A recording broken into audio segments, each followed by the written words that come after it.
Glória a Deus. Amém? Que texto bacana, né? Instrutivo, muito claro, bem objetivo. Se nós lermos esse texto na Bíblia da linguagem de hoje, ele é bem claro, bem direto.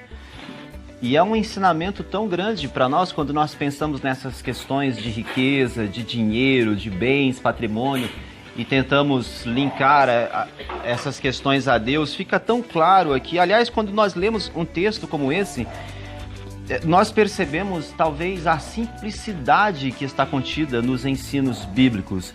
A maneira como Deus é claro, é objetivo, o ensino é objetivo.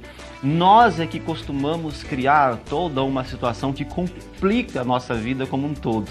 Mas percebe que dentro de um texto como esse, se eu e você vivêssemos aquilo que nós acabamos de ler aqui, sabe, nós íamos acabar como está descrito no último verso que o Sérgio leu aqui, entende? Ele nem observa a sua vida, ou o tempo passando, ou velhice, porque Deus o ocupa com tantas alegrias, com tantas coisas boas, quando ele consegue focar em Deus e não focar nas riquezas. E nós vamos ver no texto da nossa lição que a riqueza não é somente dinheiro, mas existem várias coisas que podem ocupar o lugar dessa riqueza em nossa vida e ocupar o lugar de Deus. Mas veja como o texto é direto, é claro, é simples, tal como a nossa lição hoje. Então vamos fazer a leitura da lição antes de nós começarmos a discorrer o nosso diálogo, amém? Amém, ok? Gente, as lições são sempre assim, né? São claras, objetivas. Eu costumo, sabe, nós quando lemos textos bíblicos, textos de irmãos nossos, a quem Deus deu o dom, que escrevem com clareza, isso traz alegria para o nosso coração. Se a gente olhar e prestar atenção e ver a forma simples, como tudo é colocado, sabe? E aquela velha história. A gente costuma falar que alguns temas são simples, algumas lições são simples, porque na realidade eu não vejo complicações na palavra de Deus.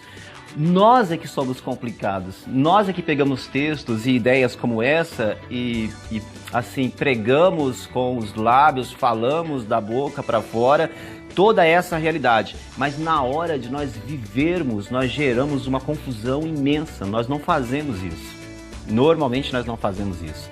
Mas enfim, a título de introdução então, é óbvio, eu acho que está evidente para todos nós aqui que a nossa grande, maior riqueza é Cristo. Amém? É Deus. Ponto final. Alguém discorda disso? Eu penso que não, né? Eu vejo o seguinte, é uma unanimidade. Se nós perguntarmos aqui, você dá mais valor para o seu dinheiro ou para Cristo? Para o seu carro ou para Deus?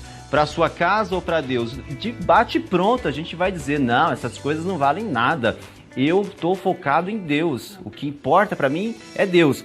Normalmente são essas as respostas que nós damos. Assim, sabe? De bate pronto. Agora pensa uma coisa. Se o nosso foco é Deus, se o nosso foco é Deus, se Deus é o mais importante para a nossa vida, se tudo de que eu e você precisamos é de fato Cristo, então também devemos concordar que nesse exato momento aqui, nada nos está faltando, nada. Nós temos tudo. Nós somos pessoas plenas, completas, felizes, somos pecadores ainda, mas vivemos debaixo da graça e do perdão que se renova todos os dias. E então eu e você estamos caminhando de glória em glória. E não importa o que aconteça no contexto material nosso, ou o que a gente perca, ou o que a gente deixe de ganhar, isso não tira a nossa paz, porque afinal de contas, Cristo está em nós, Ele é a nossa riqueza. Amém? Olha que frase bonita, que texto bonito que foi esse agora. Agora vamos trazer para dentro da realidade. Vamos trazer para dentro do nosso dia a dia e fazer uso da própria da pergunta que a lição coloca aqui na discussão. Foca aí na revista. Hoje nós vamos ficar acompanhando na lição mesmo. Eu não trouxe um texto paralelo como de costume a gente faz, né? Hoje nós vamos ficar relendo a lição. Lá na discussão diz assim, ó: o que ocupa a maior parte do nosso pensamento todos os dias? A busca desenfreada pelo dinheiro alcançou você? É uma pergunta. Aí ele vai discorrendo. O que tira o seu sono à noite? A falta de dinheiro ou a falta de tempo para a família? Necessidades de adquirir bens ou necessidade de ajudar quem tanto precisa? Percebe como a pergunta ela vem, sabe, parece como um punhal que crava assim, ó. E quando você lê uma pergunta como essa, e depois, obviamente, da declaração que eu e você acabamos de fazer, que Cristo é o nosso tudo, mas quando você vê uma pergunta como essa, talvez lá no seu subconsciente você tenha uma resposta muito sincera.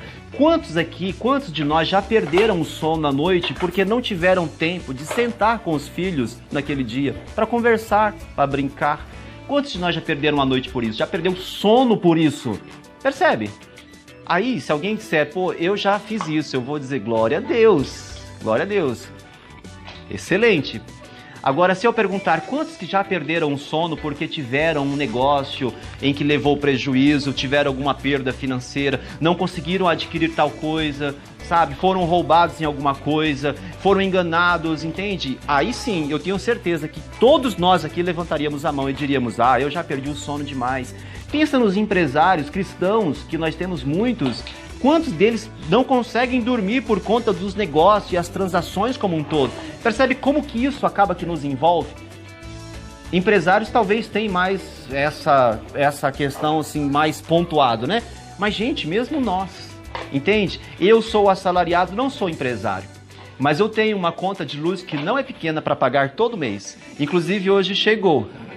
E eu me surpreendi com o valor. Essa casa eu gostava muito dela, 100%. Agora eu já estou no 95%.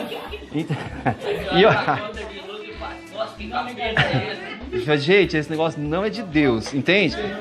Eu comecei a olhar para as lâmpadas e percebi, agora eu comecei a notar que na cozinha tem 2 lâmpadas, na copa tem 2 lâmpadas, entende? E esse negócio já me deixou um pouco inquieto. Percebe? Alguém já até apagou a luz. Tá vendo? Mas percebe que quando chegar a noite, talvez eu fique pensativo por essa conta de luz que chegou hoje aqui em casa. Gente, nós não podemos agir com hipocrisia. Nós não podemos. E eu também não estou dizendo que estas coisas não vão gerar preocupações. Elas vão. Claro que vão. A ideia não é pontuar isso como errado. Porque, gente, todos nós, sou pai de família, eu tenho isso comigo, claro. Se eu sou empresário, como nós temos na igreja, claro que ele vai se preocupar com a empresa. Claro que ele vai ter muitas questões financeiras para pensar, muito mais do que eu. Isso tudo é aceitável, é normal. Agora, o que a revista está tentando pontuar aqui, amados, é se de fato Cristo é a nossa riqueza ou se são essas coisas. Se realmente a nossa alegria está focada nele ou nestas coisas. Entende? Não é perder uma noite, porque todo mundo tem a sua noite, né, de fraqueza, vamos dizer. O que ocorre é que muitas vezes nós vivemos a vida pautado nessas questões e nós não nos damos conta. Nós entendemos que é Deus em primeiro lugar e depois a família, trabalho, essas coisas, então eu tenho que me preocupar porque eu tenho que trazer o sustento para minha casa. Nós usamos isso até às vezes como uma resposta pronta e ninguém vai questionar essa resposta e quer saber, é uma resposta justa. Agora, se essa resposta está expressando aquilo que está no seu coração, assim, nos tópicos das preocupações, então Cristo não é a riqueza que você tem, nem de longe.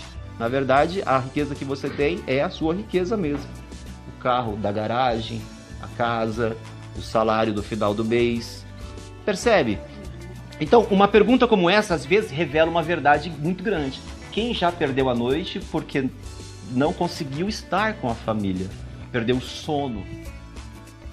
Que nós já até falamos isso em outros temas, até na igreja, mas convém para esse momento aqui, eu vou repetir a ideia. Mas é uma grande verdade. Eu e você conseguimos enxergar Deus e os princípios todos que Deus nos ensina nos momentos extremos da vida.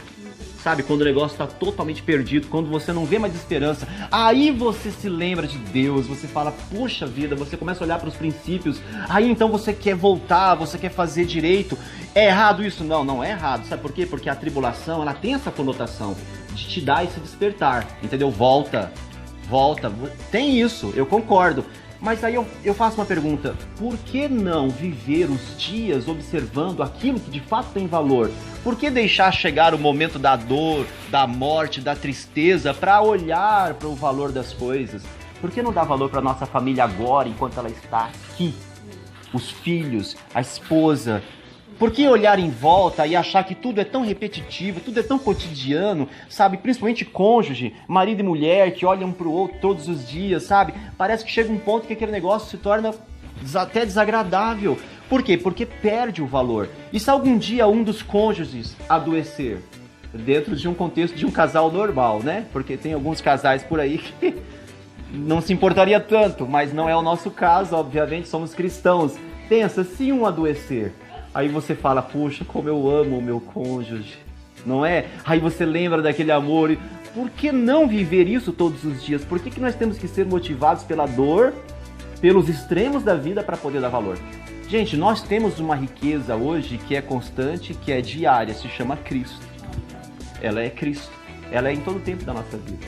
Mas sim, nós cometemos vários deslizes desse sentido.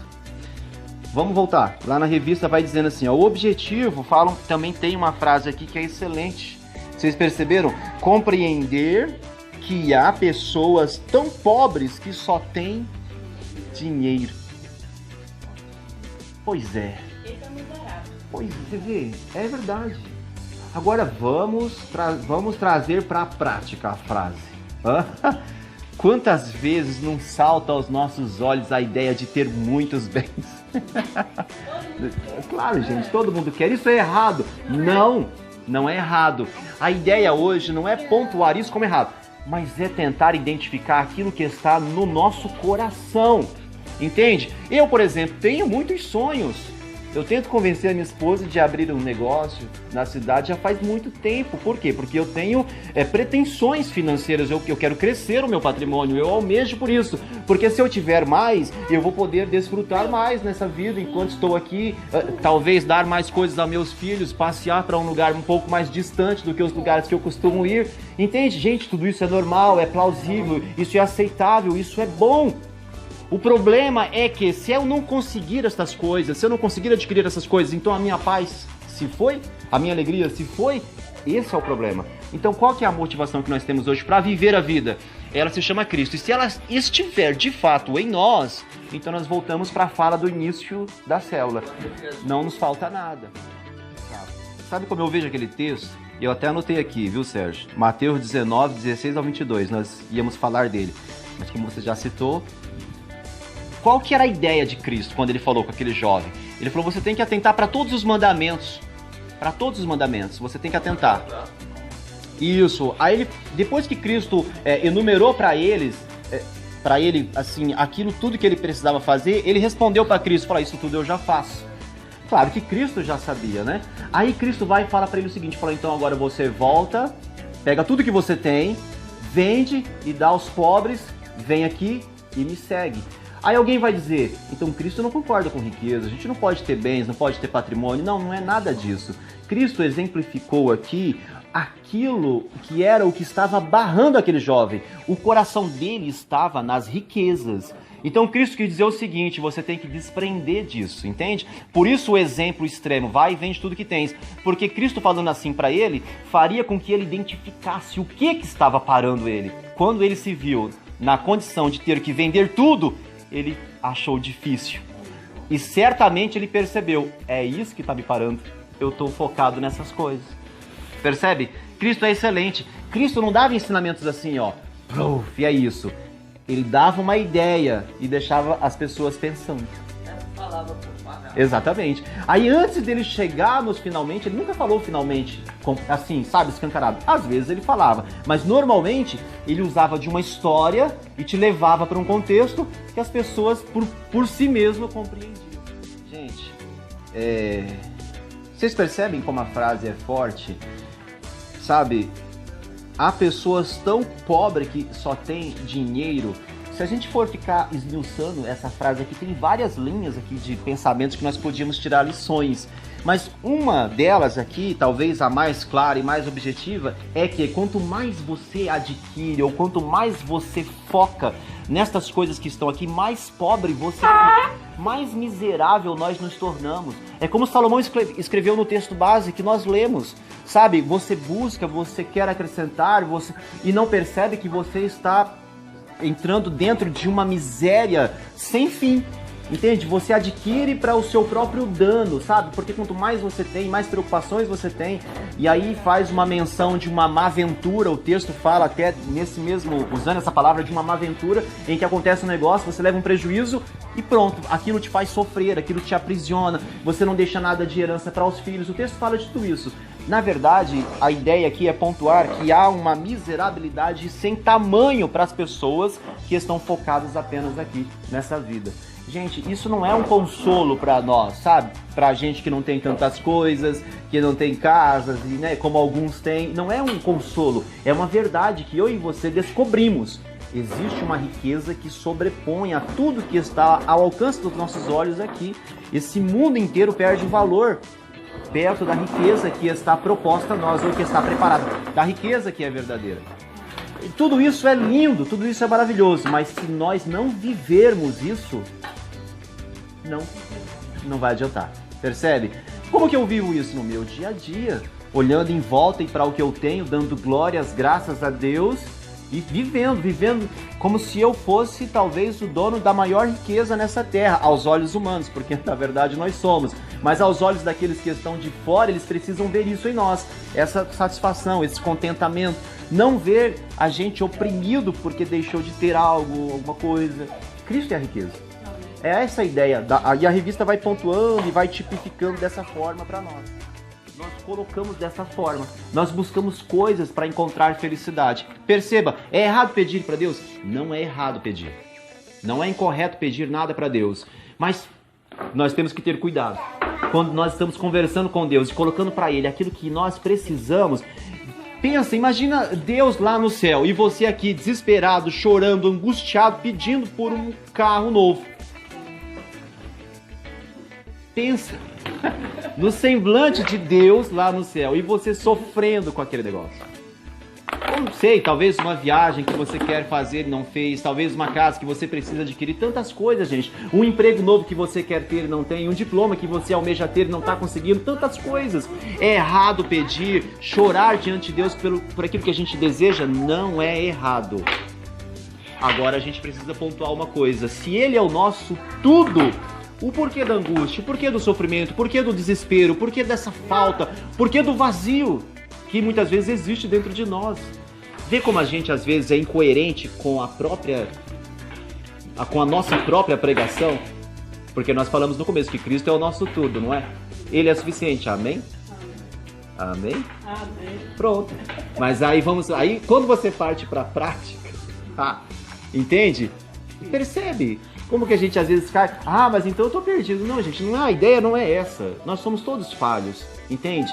Mas nós precisamos ter estas consciências de que sim, nós vamos chorar, sim, nós vamos prantear, sim, nós vamos desejar e pedir coisas para Deus, mas ao mesmo tempo há um contentamento dentro de nós, uma certeza de plenitude, uma certeza, entende? O que nos move hoje é uma esperança certa em Deus. Uma esperança é algo que você tem uma certeza de algo que não aconteceu ainda, mas ela já arde dentro de nós, ela é que nos conduz, percebe? Então existe todas essas necessidades, mas em contrapartida o contentamento. Você pede, precisa e às vezes até chora, mas você não está entregue àquilo, entende? Você não está entregue àquela situação. Você tem algo que é maior, que é muito mais sublime, que é muito uma riqueza muito maior. Então são essas coisas que nós precisamos pontuar e identificar se a nossa oração muitas vezes não é assim, do tipo você faz campanhas para receber algo. É justo? É justo, gente. Agora o problema é que nós ficamos às vezes tipo assim, quando eu receber, aí eu vou ter paz. Aí sabe o que a gente faz com a cruz de Cristo? Ó, entendeu? Gente, isso é muito grave. Você pega a cruz de Cristo e coloca pro lado aqui, ó. Aí vem um pastor, um bom pastor, vai lá e fala, mas Cristo é o nosso tudo. Você fala, não, pastor, você não tá entendendo. Eu tô numa situação muito difícil. Aí então, você pegou todo o sacrifício de Cristo na cruz e colocou do lado. E falou, eu preciso resolver isso aqui para eu ter paz. Então existe sim muita incoerência da nossa parte quando a gente pega nesse ponto da riqueza, do que nos move, do que nos traz contentamento e do que não nos traz. Existe sim. É isso mesmo, o dinheiro ele gera em nós algo que é insaciável, ele não tem... Você nunca vai estar contentado com aquilo que você tem, se é essa a ambição que nós temos. É uma coisa típica desse mundo, porque aí a gente entra por outro contexto de que nada nesse mundo pode nos suprir plenamente. Então, se a ambição nossa é o dinheiro e você consegue adquirir, você queria ter tanto e de repente você consegue obter aquele tanto, você vai perceber que aquilo não te supriu. Então você vai querer um outro tanto. E nisso você vai, sabe, passando por cima de pessoas, você vai fazendo várias coisas para poder suprir aquilo que você entende que tem que ser suprido e nunca vai ser preenchido. Porque o dinheiro não tem esse poder. Não tem tantos ricos que se suicidam, tantos ricos que são infelizes. Isso acontece todos os dias, gente. São pessoas que buscaram no lugar errado uma satisfação e quando chegaram lá perceberam que o caminho que foi percorrido não era o caminho correto. Entende? Agora eles estão envolvidos com toda uma trama e aí tem todo um contexto, enfim, por aí vai. Ah, então é melhor ser pobre? Não, eu não diria isso. Riqueza não é pecado, gente, entendeu? É só a nossa postura diante disso. Então não tem essa não. Eu não almejo ficar na mesma situação financeira que eu estou hoje. Eu não almejo isso não. Eu quero crescer. Em nome de Jesus. E se eu nunca crescer? Ah, esse é o ponto. Não importa se eu nunca crescer. Eu estou visando o céu. Mas seguindo o curso aqui, eu quero crescer.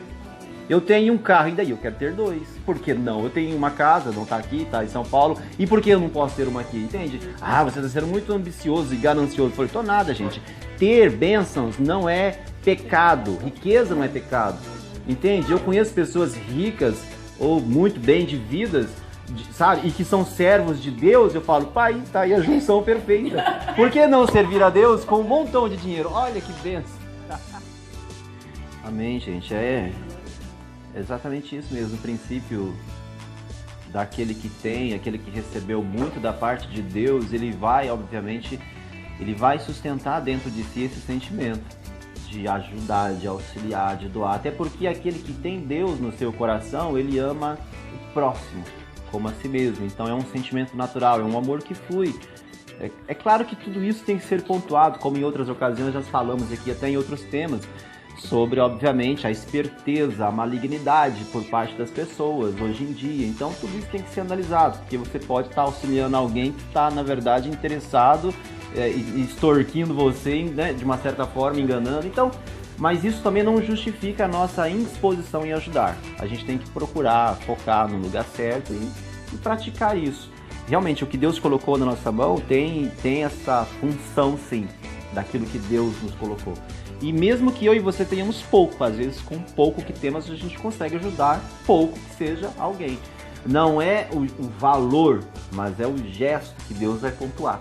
Um rico pode doar milhões para uma instituição lá. Aí você fala, poxa vida, ele ganhou um lugar lindo no céu. Você tem pouco e ajudou uma pessoa com R$10 para ela pagar a condução de 2 dias para ir para o trabalho. O mesmo lugar do rico que doou milhões é o seu lá no céu. Porque é o gesto que conta. Então é aquilo que está no coração. Aí porque a gente fala assim, mas eu tenho tão pouco, vou ajudar com o quê? Dá para ajudar, que seja com pouco, mas nós podemos. Não é uma função só de a quem Deus deu muito. Claro que a quem Deus deu mais, haverão projetos maiores. A igreja vai ser mais auxiliada, haverá mais recursos. Amém. Mas é uma questão do gesto. Bom, na segunda coluna, no segundo parágrafo, tá interessante ficar se localizando assim na revista, né? As colunas do meio, no segundo parágrafo, diz assim, ó. Um dos desdobramentos, ok? Acharam aí?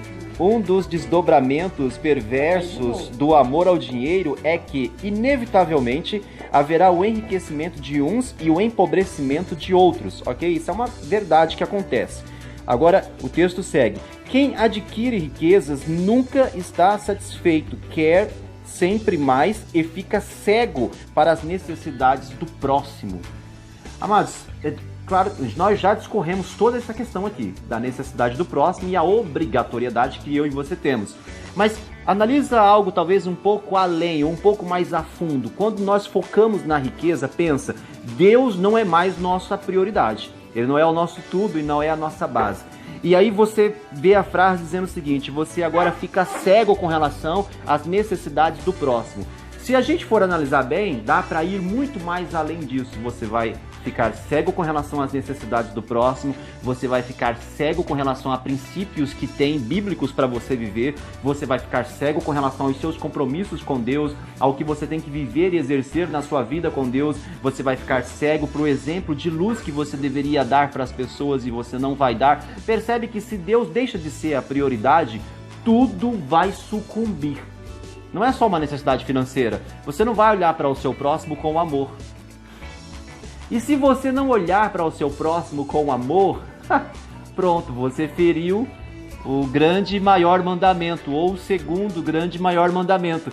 E aí o que acontece com isso? Pode ser, eu não estou dizendo que ninguém vai para o inferno não, gente. Mas a gente tem que ser consciente. Ou nós vivemos aquilo que é Deus e Bíblia, ou nós vamos correr o risco de naquele dia ser avaliado.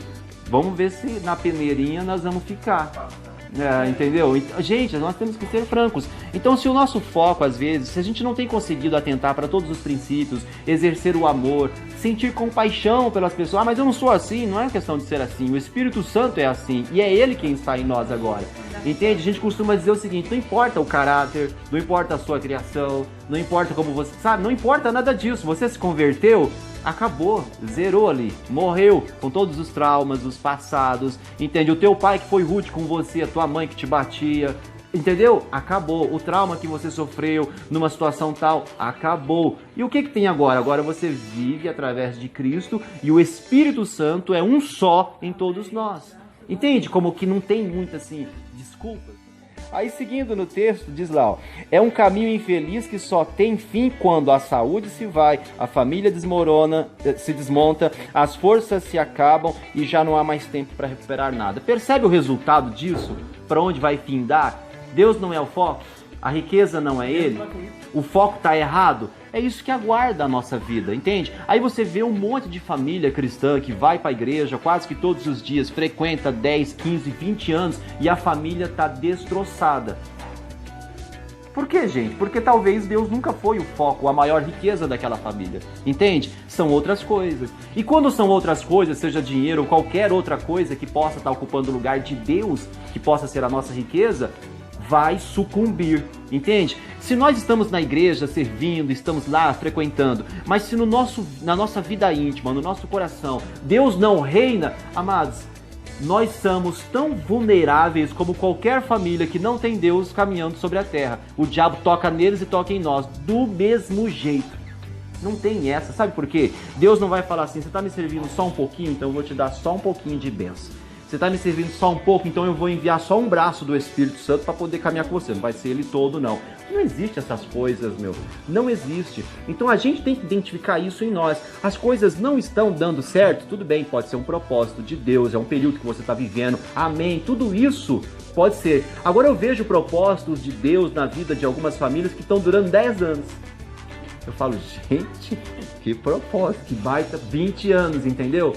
Não acaba nunca. Aí você se conforta, se consola. Não, é propósito do Senhor. Não, nem sempre é propósito de Deus. Às vezes é a prioridade nossa que está errada. Deus não é a nossa paz, o nosso tudo, entende? Existem outras riquezas que estão conduzindo a nossa vida. É fato. Bom, caminhando para o final, porque eu acho que o nosso horário também já deve estar... Nossa, chegando no fim.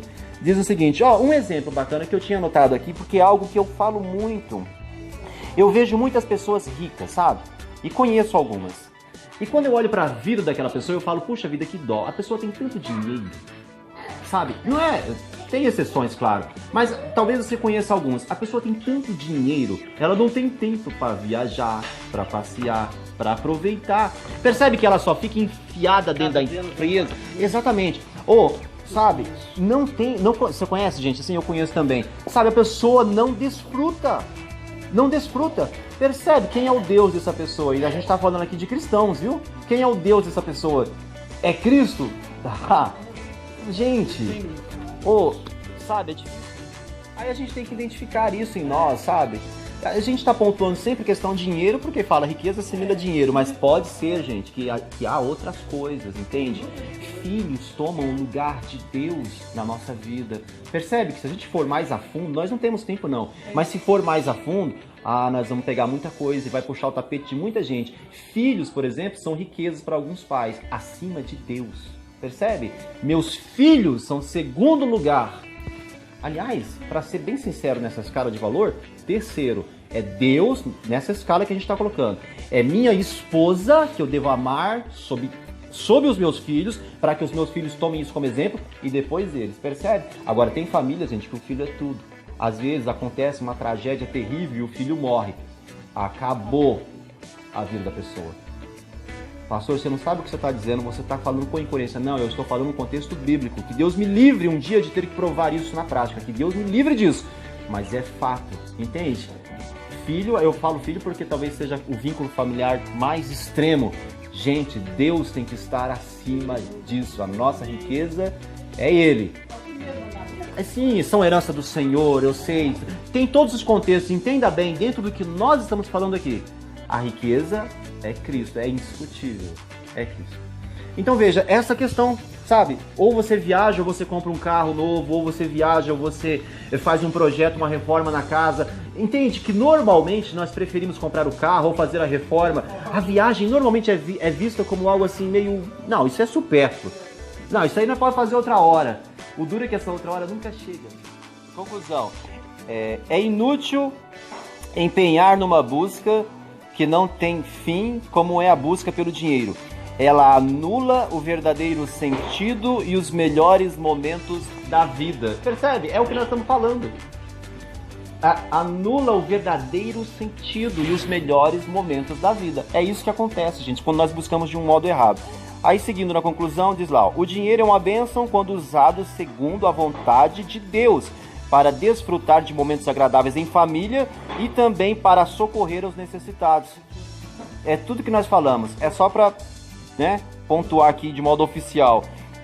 Seguindo, para socorrer, a falta de sentido da vida do homem sem Deus o leva a buscar no dinheiro algum tipo de realização, mas ele será sempre frustrado. Fuja desse engano. Deus tem propósitos e projetos maiores para os seus filhos. Gente, nós concluímos dizendo o seguinte: a ideia de você adquirir e buscar não é errada, não é pecado, entende? E ser rico não é pecado, ser rico é uma bênção de Deus. Você foi agraciado e abençoado por Deus. Entende? Cada um Deus usa como quer. E Deus acrescenta uns conforme o propósito que Ele tem. E riqueza também, gente, com relação a questões aqui desse mundo, ela também está muito pautada em o que eu e você fizemos com relação a estudo, diplomas. Entende? Gente, bom, nenhuma conquista nossa aqui será como o projeto, propósito que Deus tem para nós reservado. É como a revista conclui, que os projetos e propósitos deles são muito maiores do que qualquer coisa que a gente venha adquirir. Mas então que fique bastante assim, claro e evidente. Ficou muita coisa aqui no ar, mas nós não temos tempo para debater tudo. Mas que fique claro, riqueza não é pecado. É a bênção do Senhor, entende? É como Timóteo fala, o problema é o amor à riqueza, o amor ao dinheiro, a prioridade. É isso que a gente pontua. Qual que era a ideia hoje? Identificar em nós se verdadeiramente nós estamos plenos com a riqueza que nós temos, que é Cristo. Ou se nós vivemos nossa vida frustrados, com alguma coisa, esperando ainda que alguma coisa aconteça, para que a gente então observe ou veja que existe bênção de Deus sobre nós. Ela já o é, amém? Ela já está. Amém, amados? Vamos orar. Senhor nosso Deus e Pai, nós te agradecemos, Senhor, por todas as coisas, Pai, te louvamos, Tu és bendito, Tu és digno de todo louvor, Pai, de toda glória, de toda honra. Ó Deus, bendito seja o Teu santo nome, Pai, por todas as coisas, Pai. Nós queremos colocar diante de Ti, Pai, nossos pedidos de oração. Ó Deus, continua a nos conduzir conforme a Sua vontade, a Sua graça. Pai, atenta para cada pedido de oração, cada gesto, cada fala de agradecimento pelos livramentos, Pai. Louvado seja o Teu nome.